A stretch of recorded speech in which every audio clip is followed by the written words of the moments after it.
jemi përpjekur që ta kemi këtë projekt. Edhe me sa duket, ky ishte momenti që në mënyrë serioze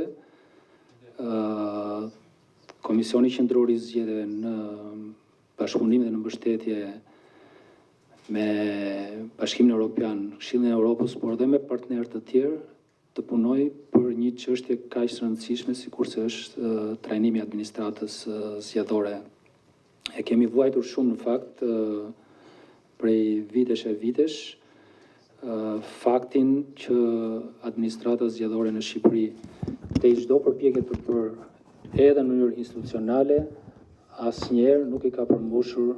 pritshmëritë jo vetëm të aktorëve politik, por më së pari të votuesve shqiptar për të performuar në mënyrë profesionale edhe transparente. E tani me sa duket edhe momenti politik dhe social i Shqipërisë si vend kandidat për t'u bashkuar Europës dhe në prag të bërjes pjesë në këtë organizat, ka sjellë me sa duket edhe mundësinë që për një çështje të rëndësishme në kuadër të procesit zgjedhor, sikurse është administrata zgjedhore, të punojmë së bashku mbi këtë projekt. Historia jo vetëm e zgjedhjeve të fundit ka treguar që administrata zgjedhore, të paktën kështu sikurse është ndërtuar sot, nuk siguron të gjitha ato garancitë që do duhet të japi, do duhet të sigurojë në lidhje me administrimin profesional të paanshëm dhe transparent të procesit zgjedhor.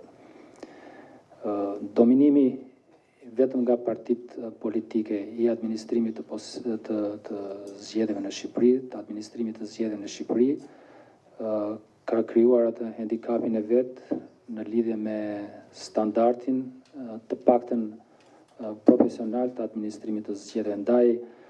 është me rëndësi të dorës parë që edhe në kuadër të reformës së pritshme zgjedhore, kjo çështje të adresohet ndër të parat çështjet që duhet të adresojë politika shqiptare. Nga rreth 40.000 komisionerë të cilët angazhohen në procesin zgjedhor, 30%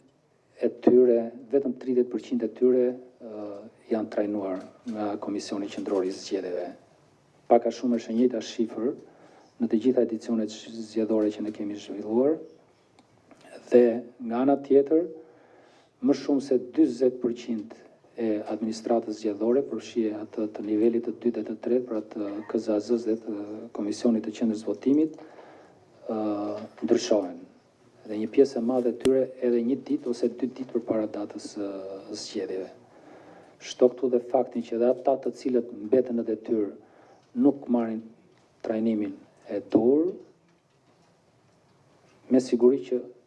të gjithë e kuptojmë se çfarë standardi profesional mund të demonstrojë kjo kategori e funksionarëve zgjedhor. Ndaj më së pari është rasti ta rikonfirmoj qëndrimin dhe pikpamjen e Komisionit Qendror të Zgjedhjeve për të ndryshuar definitivisht mënyrën se si administrata zgjedhore në Shqipëri është organizuar. Absolutisht kjo nuk do të thotë që partitë politike të zhvishen tërësisht nga interesi tyre, jo, por edhe nga mundësia për të qenë pjesë e administrimit, por jo sikurse është sot ku 100% ky proces administrohet prej tyre. Dhe në vijim të kësaj, kur ne të jemi dakordsuar dhe ta kemi një trup gati të përhershme e cila do të angazhohet me procesin zgjedhor, qartësisht lind nevoja që të punohet për trajnimin e vazhdueshëm të kësaj trupe dhe të kujtdo tjetri që angazhohet në procesin zgjedhor. Ky projekt është një të projektet më të rëndësishme dhe ndoshta më i rëndësishmi i Komisionit Qendror të Zgjedhjeve, pasi në mënyrë dramatike për mirë,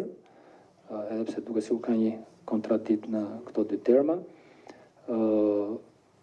ta ndryshoj situatën që lidhet me administrimin e zgjedhjeve. Ne synojmë me mbështetjen e Bashkimit Evropian dhe Këshillit të Evropës që ta ndërtojmë këtë qendër të trajnimit të administratës zgjedhore, jo vetëm për të patur kontinuitetin e këtij procesi, por nëpërmjet këtij kontinuiteti ne të sigurojmë një qëndrueshmëri dhe një stabilitet të standardeve të performancës komisioneve të niveleve të dyta dhe të treta. Jemi të ndërgjegjshëm që ky është një proces i vështirë dhe do të marrë kohën e vet. Është një proces i cili me siguri dhe domosdoshmërisht do të kërkojë mbështetjen jo vetëm të shoqërisë civile, të asaj pjesës së shoqërisë civile që angazhohet me procesin zgjedhor, por edhe të partive politike. Për fat duket që së fundi edhe ato e kanë kuptuar që mënyra se si administrata zgjedhore është organizuar dhe çfarë kjo administrat